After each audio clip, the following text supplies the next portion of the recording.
Morning students. आज हम BEd second year के विषय अधिगम हेतु आकलन के प्रकरण मूल्यांकन की विशेषताओं के बारे में अध्ययन करेंगे। गत कक्षा में अपन ने मूल्यांकन के बारे में अध्ययन किया कि मूल्यांकन क्या है, इसके बारे में अध्ययन किया, इसकी परिभाषा के अनेक विद्वानों द्वारा दी गई उसके बारे में अध्ययन किया। आज हम मूल्यांकन की विशेषताओं के बारे में अध्ययन करेंगे कि मूल्यांकन की विशेषताएं क्या हैं। देखिए, सबसे पहले है मूल्यांकन एक सतत प्रक्रिया है। मूल्यांकन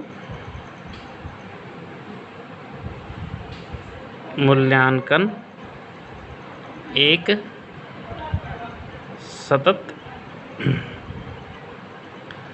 प्रक्रिया है, अर्थात मूल्यांकन लगातार चलने वाली प्रक्रिया है।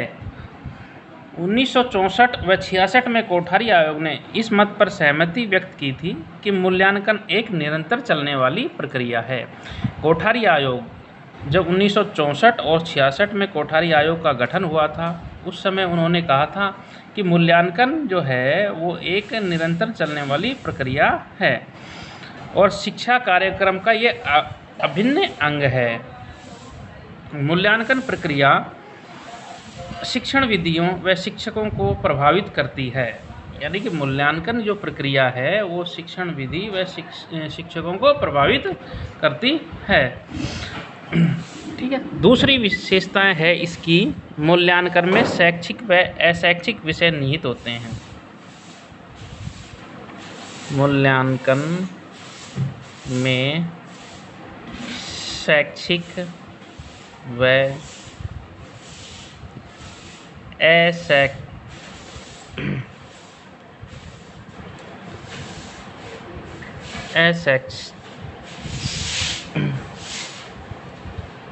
शैक्षणिक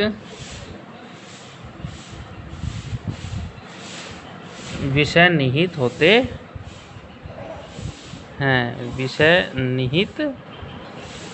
होते हैं।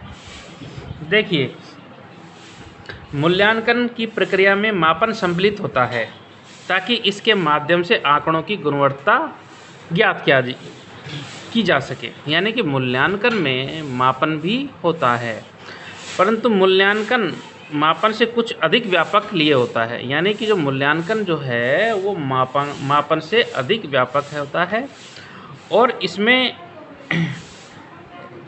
विशिष्ट परिस्थितियों को ध्यान में रखकर आंकड़ों का विश्लेषण किया जाता है। यानी कि इसमें मूल्यांकन में विशिष्ट परिस्थितियों का ध्यान रखकर आंकड़ों को विश्लेषण किया जाता है। मूल्यांकन में गैर शैक्षणिक विषयों की परीक्षा भी ली जाती है, जिसके माध्यम से विद्यार्थियों के व्यवहार का अध्ययन किया जाता है। मूल्यांकन में शिक्षार्थी के व्यक्तित्व को संतुलित रूप से विकसित करने में सहायक रहते हैं। यानी कि मूल्यांकन प्रक्रिया में जो इसके अशैक्षणिक कार्य विषय हैं उनको भी इसमें सम्मिलित कर लिया जाता है। नेक्स्ट है मूल्यांकन एक उद्देश्य परक प्रक्रिया है। मूल्यांकन एक उद्देश्य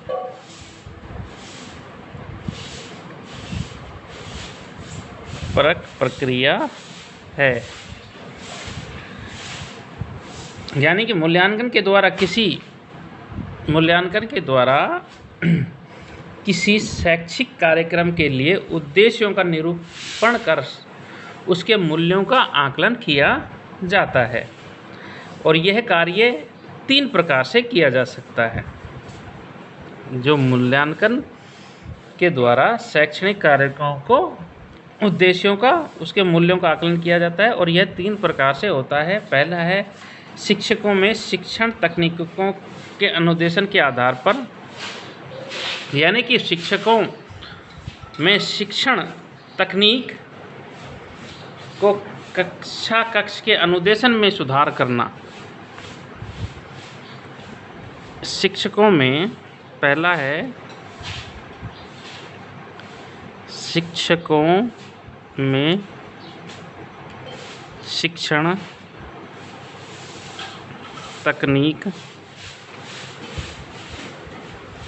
शिक्षकों में शिक्षण तकनीक और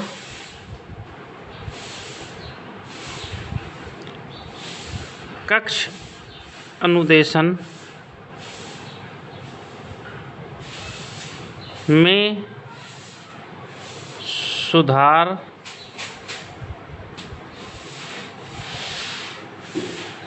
कर उद्देश्यों की प्राप्ति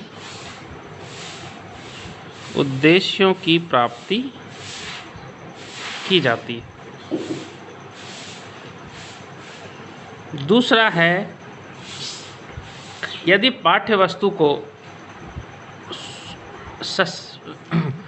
सुसख्त व करना है तो मूल्यांकन प्रक्रिया ऐसी अपनाई जाए जिससे कि जांच की जा सके कि सशक्त पाठ्यक्रम किस सीमा तक शिक्षार्थियों को लाभान्वित कर सकता है। यदि पाठ्य वस्तु को सशक्त बनाकर, यानी पाठ्य वस्तु को सशक्त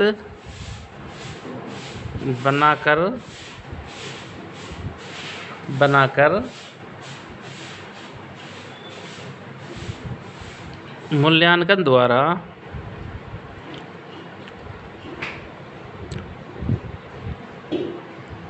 यह जांचा जा सकता है कि पाठ्यक्रम किस सीमा तक बच्चों को लाभान्वित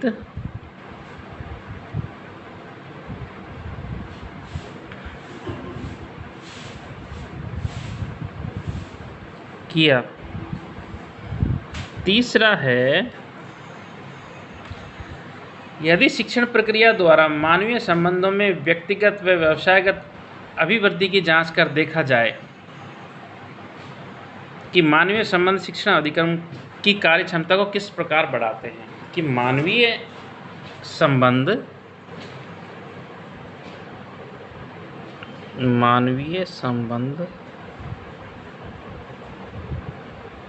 शिक्षण अधिगम की कार्य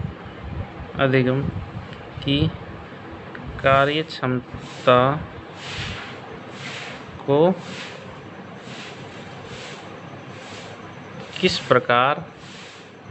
को किस प्रकार बढ़ाते हैं। ये मूल्यांकन के उद्देश्य परक हैं, जो 3 हैं। अगला है मूल्यांकन अधिगम अनुभव व व्यक्तिगत आवश्यकताओं की खोज करने की प्रक्रिया है। यानी मूल्यांकन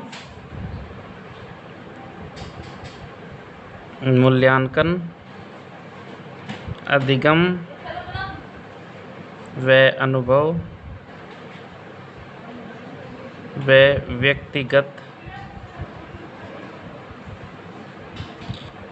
आवश्यकताओं की खोज करने की प्रक्रिया है। नेक्स्ट है, मूल्यांकन एक जटिल प्रक्रिया है। यानी कि मूल्यांकन की जो प्रक्रिया है वो एक जटिल प्रक्रिया है। तो ये सभी क्या थी, मूल्यांकन की विशेषताएं। नेक्स्ट कक्षा में आगे अध्ययन करेंगे।